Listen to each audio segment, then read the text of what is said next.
Thank you so much. I always dreamed about what it would be like to maybe win one of these someday, but I never actually thought that would happen. I sing country music, so thank you so much for giving me a chance to win a VMA award. So Taylor, I'm really happy for you. I'm gonna let you finish. But Beyonce had one of the best videos of all time.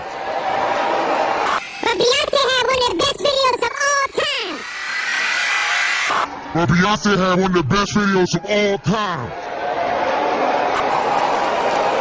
One of the best videos of all time.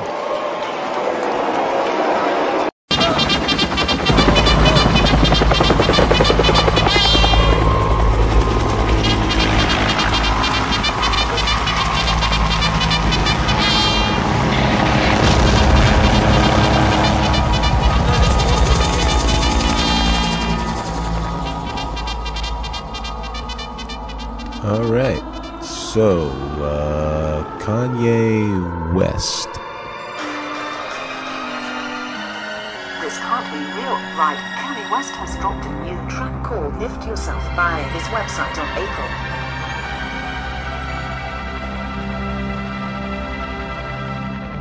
27, and it's beyond bizarre.it. Starts just fine, with several singers belting out the lines, lift yourself up on your feet.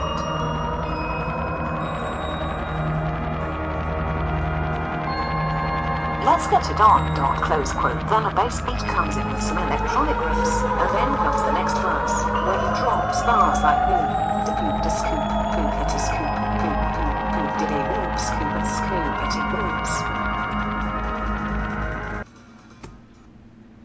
Well, there you have it. Kanye West. What is going on with Kanye West? Well, I just think he's well, yeah, that song, I think he's trolling all the haters out there, and I don't know, people seem so bizarrely surprised by his Trump alliance, allegiance, love, whatever you want to call it, and I don't know that it should be that surprising, because I mean, they had a meeting right after the right after the election. There was they got together, and the Trump Tower was like a big deal. Kanye, he's always, whatever amount of fans and 100 million digital downloads and probably another 40 million albums he sold, or he's always really been kind of an outsider, weirdo type guy. But that's always kind of worked for his career, and I don't think that people being surprised about, I don't know. I guess there's a community that he represents, at least in their minds, that he's, I don't know, gone counter narrative on. But I think it's awesome. Like as somebody who's a fan of the strategy of trolling and being a troll, and the whole 2016 meme wars, and this is picking that right up right here in the midstream. A little over 500 days into Trump's candidacy, presidency, we have this kind of nutty stuff going on. So for me, I think it's pretty neat. I don't really have a hat to hang it on, and I to me it doesn't seem like odd behavior for Kanye at all, because he's a fan of Donald Trump. You can see that, because if you don't want to give Donald Trump credit for anything, you have to at least give it up for the genius of his self-promotion. He's the greatest self-promoter of all time. Donald Trump came out when Muhammad Ali was hitting big, and I don't think he ever said it, but it seems to me like that was a somewhat of his inspiration, if not, because Donald Trump has been on the main page of the New York Times since he was in his mid-20s. 40 years of this. His whole life has been like in front of us. It's not, you always knew what you're getting with Donald Trump. He's never ever been a different person than he is right now, except he just happens to be the president. So I can understand that Kanye, who's a very similar situation, you know, I mean, if you follow Kanye's career or his history, his life, you know, his mother was a college professor, and his father was, I guess, ex-member of the Black Panthers who just went into business because that made more sense, and I think he opened a restaurant or something. And you know, Kanye went to school, but he was interested in music, and he dropped out to you know, start mixing tracks. You know, he was a very natural producer, and he got in with Rockefeller and Jay-Z and started producing artists, and he was a hit right out of the box. And in fact, you know, he was very, I would say, you know, I'm not a rap connoisseur genius or anything like that, but at the time, gangster rap and Tupac, Biggie, and even Jay-Z's Big Pimpin', Eminem, Curtis Jackson, 50 Cent came out, and you know, that stuff was, for me, I mean, I really enjoyed the late 90s, early 2000s era of rap. I just thought that was like the best period of it. And again, you know, talking about Kanye, I've never really been a fan of him musically. Never been a fan of his use of the auto-tune and the you know, the electronica. I really basically was the guy that you know, crossed over electronica and trip hop into mainstream rap. And so gangster rap really went away when I think Kanye's album went right up against 50 Cent's album and blew it out of the water.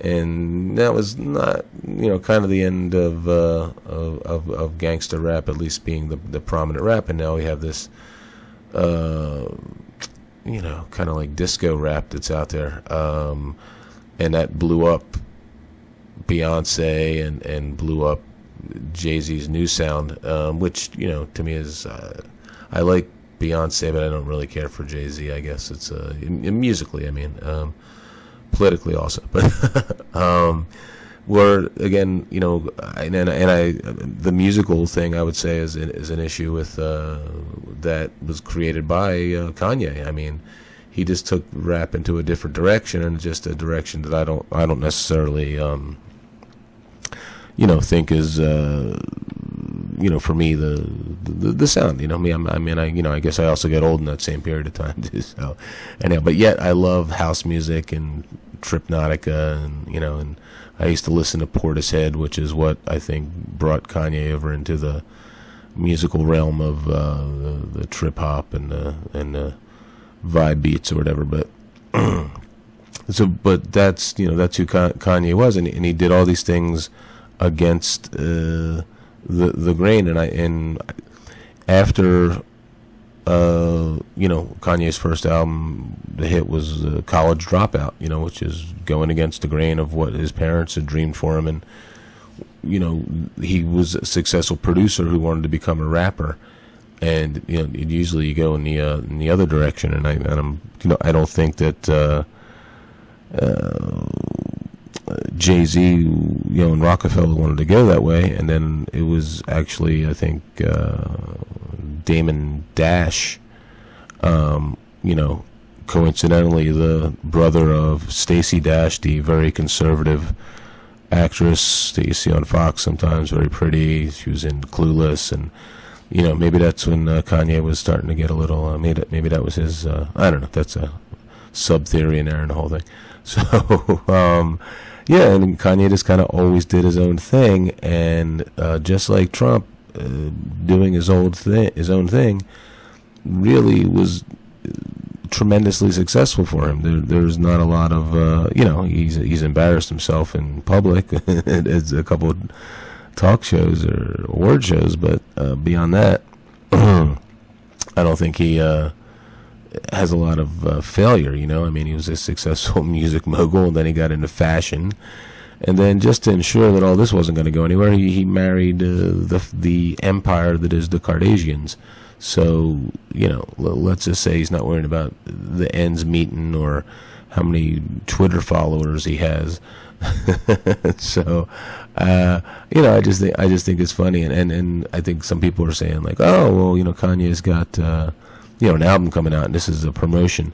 You know, he's trying to get people talking about him again. Well, maybe, but I don't know how good an idea that is, because when, you know, your entire fan base is probably not pro-Trump, to come out and be pro-Trump right before your album drops, kind of, you know, there's going to be that alienation factor, like, you know, happened with the NFL or anybody when you know, start getting political and people don't want politics and they just want the artist to perform. There's always a little, you know, backlash on that. And, it would just be too risky. I don't know. I mean, his last couple albums I'm not as familiar with, but I don't think they were unsuccessful. So it just seems odd. And then the fact that he picked up on Scott Adams, who just amazed, because Scott Adams is really one of the more individually, you know, unique people out there in the political social media world, because, you know, the cartoonist from Dilbert, you know, he took a big risk too, quit his job to do kind of an offbeat cartoon that was just tremendous, and then came out this year, 2016, and predicted that Trump would win. And, you know, the whole time being someone who I would say he's a left-leaning socialist. Well, I don't know if he's socialist, but I would say he's, you know, left-leaning. I mean, I'm pretty sure he just recently said he was left of Bernie. But, you know, also an entrepreneur, so you can only be so socialist when you're an entrepreneur. And again, for Kanye to be inspired by this guy or to retweet this guy just totally makes sense, because, I mean, Scott Adams is one of the chillest dudes you'll ever listen to. You know, I mean, I'm going to assume he smokes a lot of weed, hangs out with a cat. And he's similar to Trump, has a really good grasp on, you know, motivation and influence, you know, and he's written books, and I recommend them. That all seems to capture, for me, Kanye and Trump and Scott Adams are all good at promoting things. And that's what social media is, and where this controversy is on social media. So I don't know that the sky is falling, and I don't necessarily think that Kanye is a conservative. I know that Scott Adams isn't a conservative. I don't even really think Trump's a conservative. But it's just the interesting times that we live in, and if you want to get things done, you need a man that can get things done. And so far, so good. So that's all I got to say about that. Sing it loud. Into the Romeo Foxtrot, shall we dance?